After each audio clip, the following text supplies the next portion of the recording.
잠깐 기도하고 강의할까요? 예. 하나님 감사합니다.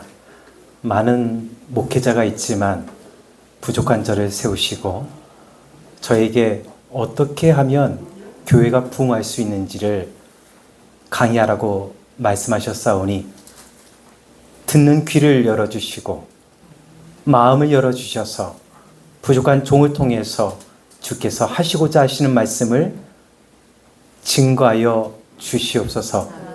아무리 힘들고 어렵다 할지라도 그럼에도 불구하고 지금 이 순간에도 부흥하는 교회가 있습니다. 오늘 우리의 교회가 부흥하게 하여 주시고 우리 교회 목회 현장이 성령으로 말미암아 풍성하게 하여 주시옵소서.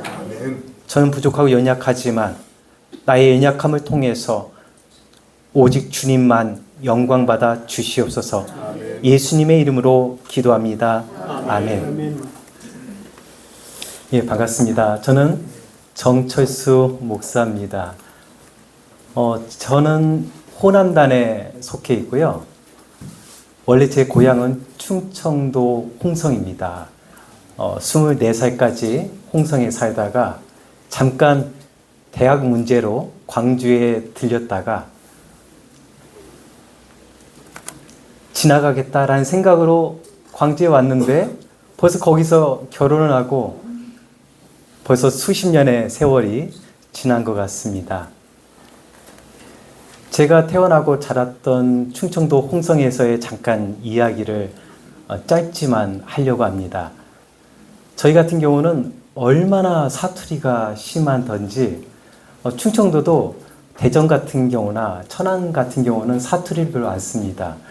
그런데 이제 제가 태어나고 자란 충청남도, 홍성, 또 예산, 이런 서산 이런 곳은요 사투리를 엄청나게 쓰는데 우리가 개그맨들이 보면 그래슈 저래슈 하잖아요.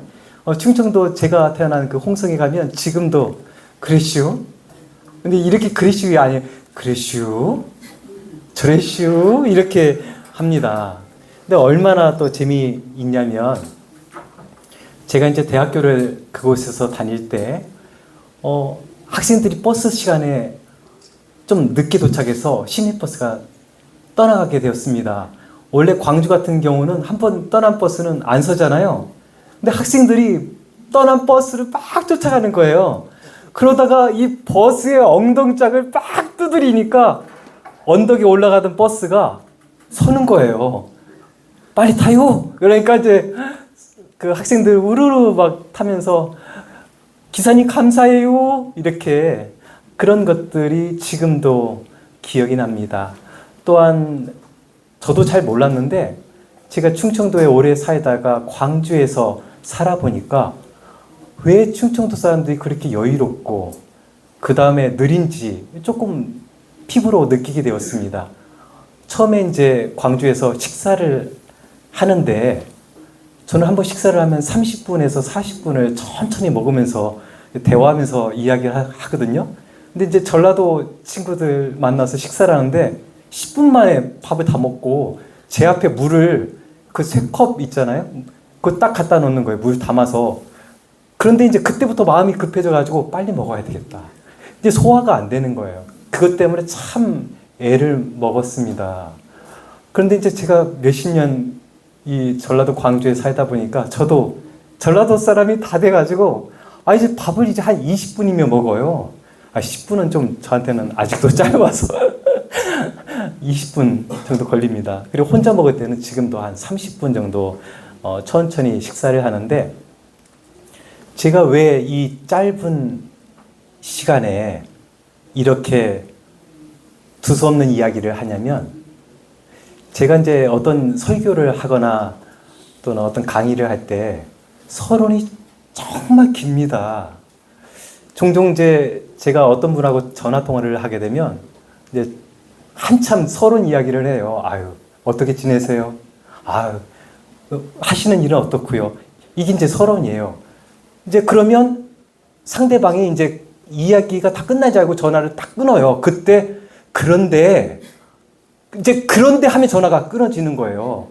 근데 지금도 제 습관적으로 이게 잘 안 바뀌는 것 같아요. 제가 한번 누구하고 전화 통화를 하면 5분 이상 막 이게 빙빙 돕니다. 빙빙 돌다가 사실은 내가 왜 전화를 했냐면 이렇게 말을 하려고 하잖아요. 그럼 딱 끊어져요.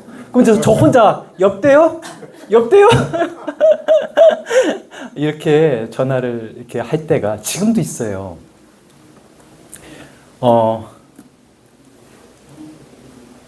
제가 말하고자 하는 요지는 뭐냐면 서론은 길지만 본론은 짧고 결론도 짧지만 제가 말하는 이 시간이 하나님께서 아마 저를 세우지 않았을까라는 생각이 듭니다. 짧은 결론을 그리고 본론을 이야기할 때 여러분 삶 속에 그리고 목회 현장에 도전이 되었으면 어떻게 하면 교회가 부흥할 수 있을까 그러한 아이디어가 떠올랐으면 좋겠습니다. 저는 한번 강단에 설 때 그냥 서지 않습니다. 한번 제가 강단에 서려면 일주일 동안 기도를 하거나 무조건 4시간 이상의 기도를 합니다. 어느 집회를 가든지. 그리고 제가 평균적으로 기도하는 시간이 4시간, 5시간, 많게는 10시간도 합니다. 그러니까 저는 삶 속에 걸어다니면서도 그냥 안테나를 열어놓은 것처럼 삶이 기도고 제가 있는 곳이 기도 현장입니다. 그러니까 눈을 감고 아니 눈을 뜨고 걸어다니고 무엇을 하든 간에 그냥 열려 있어요. 항상 기도하고 깨어 있습니다. 그리고 성령께서 제게 뭐라고 말씀하시는지를 들으려고 해요. 얼마 전에 우리 호남 단장님인 김인혜 목사님이 전화를 하신 거예요. 아, 참, 이 말이 참 나를 움직이더라고요. 기도하는 중에. 영감이 떠올라서 하나님이, 저를 떠오르게 했다는 거예요. 그래서, 아니, 부흥하는 교회와 쇠퇴하는 교회, 강의가 필요한데, 목사님이 좀 강의 좀 해주세요. 강의안도 다 드릴게요.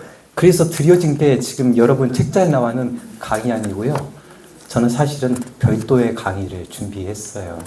이 강의를 하기 위해서 제가 얼마나 또 기도를 했겠습니까? 하나님, 짧은 시간 강의할 겁니다. 30분밖에 없어요. 하나님, 듣게 하여 주세요. 알게 하여 주세요. 깨닫게 해주세요. 분명 저의 강의를 듣는 사람 중에 제 강의가 꼭 필요한 사람이 있을 거예요. 그 한 사람에게, 그 한 사람이라도 좋으니 제 강의가 그의 마음을 움직일 수 있게 해주시고 그 침체된 교회가 부흥할 수 있게 해주세요라고 기도하면서 섰습니다. 여기가 서론인 것 같죠? 서론이 아직도 이어져요. 얼마 전에 제가 어떤 부흥단에서 여러 목사님들과 함께 한 18명 됐던 것 같아요. 미국 뉴욕에 10일 동안 선교하러 갔다 왔습니다. 돈이 많이 들어가더라고요. 적지 않은 돈을 투자를 해서 다녀오게 됐는데 제가 비행기를 탄 것은 광주 송정역에서 김포공항까지 30분에서 20분 거리밖에 안 되는 그게 2번 탄 게 전부입니다. 그랬던 이 컨츄리보이 시골촌 사람이 미국 뉴욕을 가려니까 14시간 걸리는 거예요. 올 때는 16시간을 걸리고 또 비행기 연착이 있으니까 몇 시간 더 걸리는 거예요. 처음에 거기를 가려고 할 때 두려운 생각이 들었는데 하나님의 인도함이 있어서 다녀오게 됐어요. 얼마나 기도를 많이 했겠습니까? 제가 가기 전부터. 하나님, 미국 뉴욕의 불을 catch the fire! 불을 던지고 오게 하여 주세요. 제가 가는 곳곳마다 능력이 나타나게 해주세요. 그렇게 기도하고 준비하고 갔다 왔습니다. 근데 미국 뉴욕 갔다 왔더니 그리고 그곳 가봤더니 제가 기대한 거하고는 너무나 다른 교회의 모습이 보여졌습니다. 저희 함께 간 목회자들이 다 뿔뿔이 흩어져서 이제 주일 예배를 이제 하게 됐는데 대부분의 교회들이 30명이 안 되는 아주 작은 교회들이었고 30명이잖아요. 엄청나게 많이 모이는 거고요. 10명 이 정도 모이는 교회들 대부분이었습니다. 저는 그 모습을 실제로 눈앞에서 그리고 제가 그 강단에 서서 보면서 충격을 받게 됐어요. 그리고 상당수의 교회들이 공유 교회였습니다. 렌트비가 너무 비싸다 보니까 어떤 건물을 빌려서 교회들이 어떤 교회는 뭐 11시, 어떤 교회는 뭐 1시 막 이런 식으로 교회 예배 드리는데 그 모습 보면서 제 마음속에 과연 이 모습이 미래의 한국교회의 모습이 될 수도 있지 않을까라는 두려운 생각이 제 마음에 엄습하는데 제가 충격을 받고 뉴욕에서 왔습니다. 그러나 미국이라고 하는 것은 뉴욕만 있는 것이 아니라 LA도 있고 많은 지역이 있기 때문에 저는 특별히 하나님이 치유의 은사를 많이 주셔서 앞으로 사역을 미국으로 확대하기 위해서는 해마다 갈 생각이에요. 그런데 어쨌든 제가 이제 다시 국내에 왔잖아요. 저는 지금까지 오랜 기간 동안 병원 원목으로 활동을 했습니다. 올해 몇십 년 만에 처음으로 교회 담임을 이제 시작을 하게 됐어요.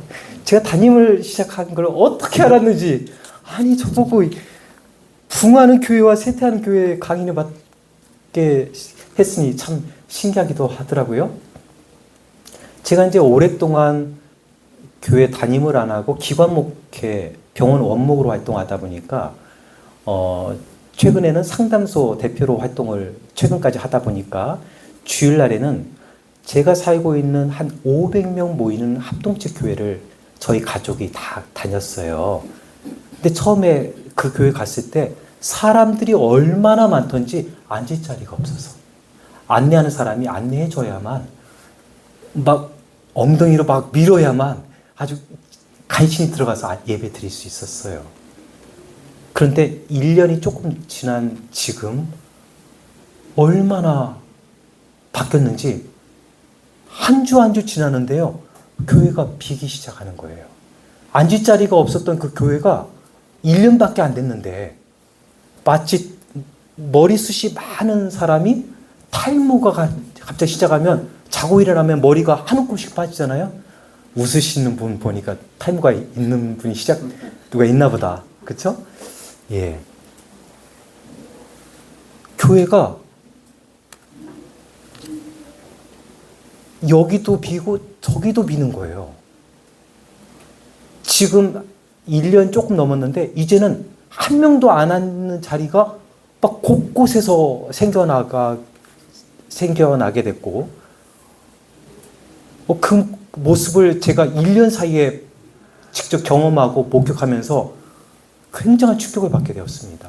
여러분은 목회 현장에서만 목회하고 있었기 때문에 잘 모를 수 있잖아요. 근데 저는 목회를 했지만 기관 목회를 하다 보니까 이거를 더 객관적으로 이렇게 멀리서 볼 수가 있었고 경험을 하게 되는데 이게 한국 교회의 현실이구나라는 생각을 할 때 두려운 생각을 갖게 되었습니다. 이제 본론으로 한번 들어가 볼까요? 지금 최근 2010년부터 21년 사이에 오늘 이 강의 안에 또 물론 있지만 저는 좀 새롭게 이렇게 강의를 준비했는데 우리 예정 통합 측의 그 교세 통계표를 보면 10년 사이에 30명 이하 교회가 82.2%가 성장했습니다. 오늘 강의 교재는 없어요. 제가 별도로 준비했어요.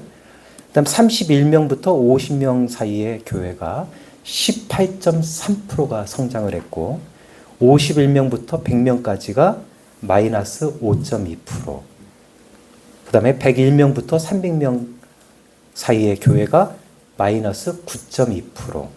301명부터 500명이 마이너스 25.2%. 501명부터 1000명이 10.7%. 이게 다 마이너스예요. 1001명부터 300명이 마이너스 25.3%. 3001명이 그 이상이 마이너스 26.6%를 기록하고 있습니다. 오직 성장한 부분은 30명 이하가 82.2%, 그 다음에 31명부터 50명 사이가 18.3%가 성장했다는 겁니다. 다시 말해 지금 교회가 하향 평준화가 되고 있다는 거예요. 100명 교회는 50명이 되고 50명 교회는 30명이 되고 1000명 교회는 500명이 되고 이렇게 되고 있다는 겁니다. 이게 심각하게 아주 빠르게 이루어지고 있다는 거예요. 도대체 이렇게 어려운 상황에 마치 아주 멋진 배가 갑자기 침몰하는 것처럼 한국 교회가 빠르게 침몰하고 있는 상황인데 뭐가 문제일까? 여러분 뭐가 문제라고 생각하세요? 저는 이 강의안을 준비하면서 저도 몰랐던 것들을 깨닫게 됐어요. 아, 그래서 하나님이 이것을 나를 통해서 말하라고 하셨구나라는 생각을 하게 됐어요. 지금 우리 한국교회는 다음 세대가 없습니다.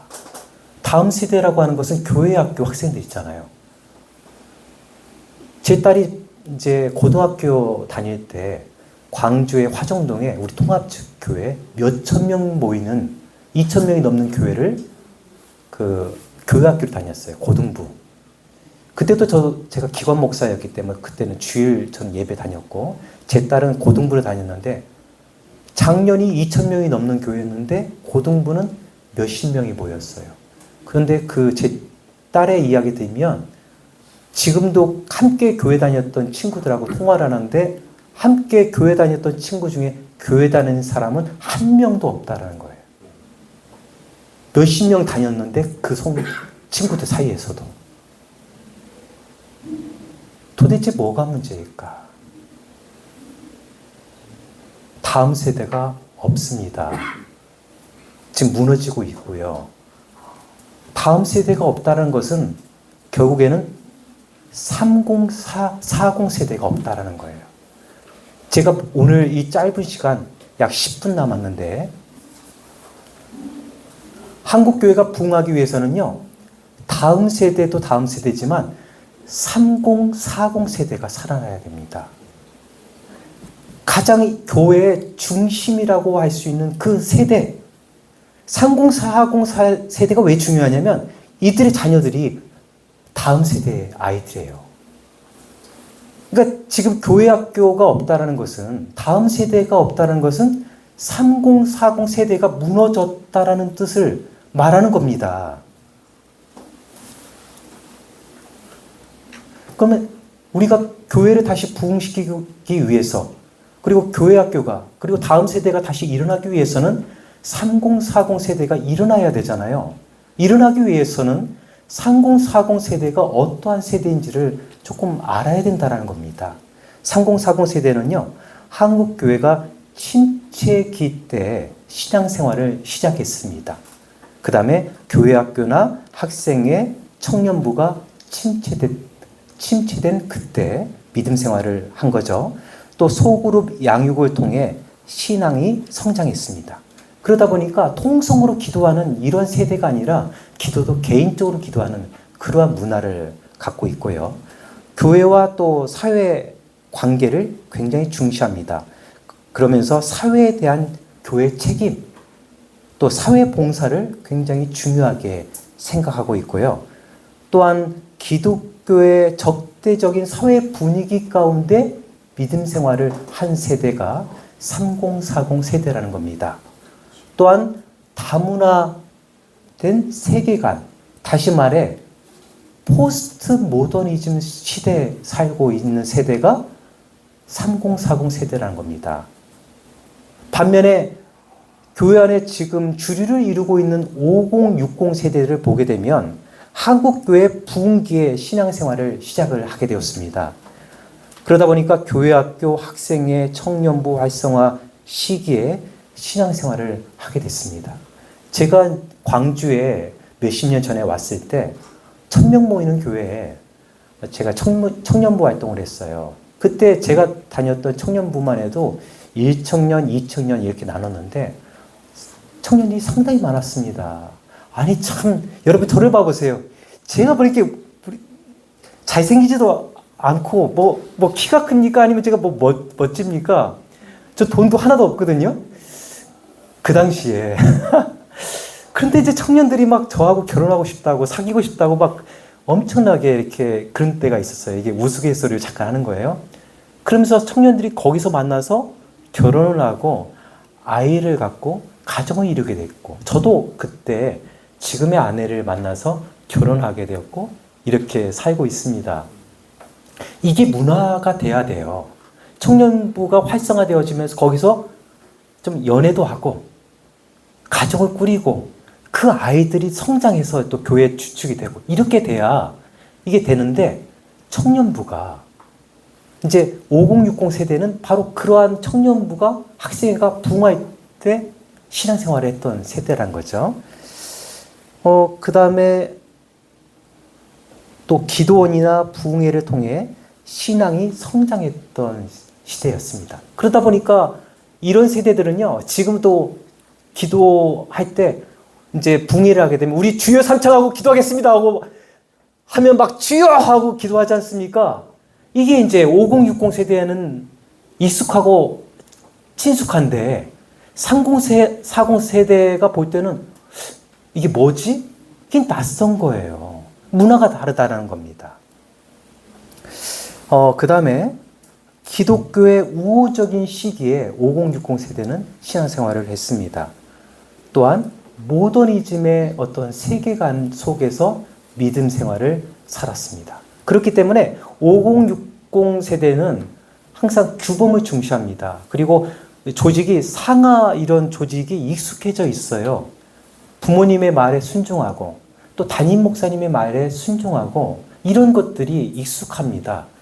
반면에 3040 세대는요, 포스트 모더니즘의 이 시대에 속한 세대다 보니까 탈규범화 되어져 있습니다. 그러다 보니까 이 상하 이런 구조보다는 수평적인 관계를 좋아합니다. 그러다 보니까 요즘 3040 세대들이 특히 20대들 어떻습니까? 공무원에 합격했잖아요? 30대 돼서 아주 몇 번에 정말 어렵게 고생해서 공무원 됐잖아요? 그리고 나서 그만두는 사람들이 많다는 거 여러분 매스컴을 통해 들어보셨죠? 이게 뭐냐면 이 조직 사회가 이제 들어가 보니까 상하 관계예요. 근데 본인은 수평 이런 세대에 속하고 있거든요. 안 맞으니까 결국에는 그 좋은 직장 그만두게 되는 것입니다. 그런데 교회는 또 어떨까요? 그렇기 때문에 이 3040이 살아야만 다음 세대가 산다라는 거. 다음 세대 여러분 자꾸 말하는데 3040 세대가 깨어나지 않고서는, 부흥하지 않고서는 다음 세대는 존재하지 않는다는 것을 여러분 정말 꼭 기억해야 된다는 겁니다. 3040 세대는요, 지금 중년기에 접어들고 있고 인생에서 커다란 전환기에 놓여져 있습니다. 지금 높은 인구 구성비를 가지고 있고요. 지금 한국 사회의 대표 세대가 다음 이 30, 40 세대입니다. 벌써 시간을 말하고 있어요. 교회 안에 30 세대는요, 청년 세대를 마감하고 기성 세대로 넘어가는 과정이지만 이들이 5060 세대를 이어받아야만 되고 다음 세대들은 3040의 그 자리로 올라가야만 교회가 연속성이 이어지고 교회가 성장할 수 있고 부흥할 수가 있다는 겁니다. 또한 지금 대부분의 젊은 부부들인 30, 40 세대들은요, 믿음이 약해요. 그 기독교가 쇠퇴할 때 믿음 생활을 하다 보니까 믿음 자체가 약하다 보니까 지금의 다음 세대라고 하는 우리 자녀들이 믿음이 약합니다. 그렇기 때문에 이 다음 세대를 세우기 위해서는 30, 40 세대의 어떠한 믿음을 키워주는 작업들, 영성을 키워주는 이런 작업들이 굉장히 중요하다라고 말할 수가 있겠습니다. 너무 급하기 때문에, 너무 중요하기 때문에 빠르게 말할게요. 30, 40 세대가 지금 교회를 떠나는 가장 커다란 이유를 최근 목회 데이터에서 이렇게 발표했는데 36%가 설교가 은혜가 안 돼서. 저는 여러분 상처받지 마세요. 상처 받으세요. 하나님이 우리에게 교회를 맡겨주셨잖아요. 그러면 저는 대외 활동을 줄이라고 말하고 싶어요. 교회를 살리기 원한다면. 40세대가 교회를 떠나는 이유 가장 첫 번째가, 다시 말하지만 36%가 목회자의 설교가 은혜가 안 돼. 왜 설교가 은혜가 안 될까요? 준비가 안 된 거야. 외부 활동이 너무 많아서. 기도가 안 된 거예요. 목회자가 설교 준비하면서 3시간씩, 4시간씩 기도해야 돼요. 설교 준비해야 됩니다. 일주일 동안 묵상해야 돼요. 그 다음에 빠르게 가겠습니다. 25% 교회 목회자의 권위주의적이고 비민주적이어서. 이게 첫 번째와 두 번째예요. 다시 말해 3040의 문제는 한국교회 이 목회자의 문제라는 겁니다. 정신 차려야 됩니다. 외부 활동 줄여야 됩니다. 교회를 살려야 됩니다. 설교해야 됩니다. 기도해야 됩니다. 교회에 불을, catch the fire! 불을 던져야 됩니다. 예수님의 심장을 3040 세대에게 건네줄 수 있어야 되고요. 또한 3040 세대가 머무를 수 있는 소그룹을 활성화해야 됩니다. 교회 가면 자기가 머무를 곳이 없어요. 그러니까 3040이 머무를 수 있는 소그룹을 활성화해야 되고, 목회자가 설교를 잘 준비를 해야 되고, 그 다음에 권위적으로 지시하고 명령하고 잔소리하는 그러한 이 대화법을 바꿔서, 나는 이것을 이렇게 생각하고 있는데 우리 집사님은 어떻게 생각하세요? 이러한 수평적인 대화로 언어를 바꿔야 된다는 겁니다. 다시 말해 3040 세대를 살리기 위해서는 포스트 모더니즘에 갇혀져 있는 나의 어떠한 삶과 가치관을 조금 더, 모더니즘에 갇혀져 있는 이러한 삶 속에서 3040의 어떤 이 탈문화적 어떠한 그 가치관과 문화로 나를 변화시키지 않고서는, 그들에게 접근하지 않고서는 도전해 줄 수 없다는 거예요. 권위적이고 지시하고 잔소리하게 되면 다 떠나가게 됩니다. 그리고 3040 세대는 맞벌이 부부가 대부분입니다. 그러면 교회에 와서 예배 드리기가 힘들어요. 그렇기 때문에 교회 안에 나이가 지긋한 권사님들을 세워서 아이들을 예배 볼 때 이렇게 돌봐줄 수 있는, 또 교회 안에서 뭐 지역아동센터나 공부방이라든가 맞벌이 부부가 직장에서 마음껏 일해도 내 자녀는 교회에서 공부하고 있고 교회 목사님이, 우리 권사님이, 집사님이 돌봐주고 있다는 그러한 어떤 개런티가 필요해요. 이러한 것들이 3040이 교회에 머무를 수 있는 문화가 이루어질 때 교회가 부흥할 수 있습니다. 시간이 급해요. 이게 급한 게 아니라 이 이야기가 급한 겁니다. 이걸 놓고 제가 하루에 몇 시간씩 기도하다가 여기 섰어요. 기도하고 마무리하겠습니다. 주님, 제가 여기 있습니다. 처음에 저를 부르실 때 나를 따라오너라, 내가 너를 사람을 낚는 어부가 되게 하리라. 그 말씀을, 성경 말씀을 읽으면서 우레소리를 주셔서 그 말씀에 무릎을 꿇고 주의 종이 됐고 여기까지 왔습니다. 이제 예수 그리스도를 위해 내 인생을 드리기 원합니다. 주님, 우리가 왜 목회합니까? 높은 자리에 올라가기 위해서, 대외적인 신인도를 보여주기 위해서, 과시하기 위해서 목회하고 있지는 않습니까? 그 사이에 교회는 병들고 떠나가고 상처받고 있습니다. 주님, 부족하지만 저를 통해서 우리 선배 목사님들도 계신데 하나님 도전해 주게 하여 주시고 저들 마음에 열정을 허락하여 주시옵소서. 불을 주시옵소서. 믿음해 주시옵소서. 믿음의 용사답게 일어날 수 있게 하여 주셔서 이 강의에 참석한 모든 교회마다 하나님의 부흥이 이루어질 수 있게 하여 주시옵소서. 아멘. 예수님의 이름으로 기도합니다. 아멘. 우리 하나님 앞에 영광 돌릴까요? 하나님 감사합니다. 예. 질문. 질문요? 예, 말씀하십시오. 예.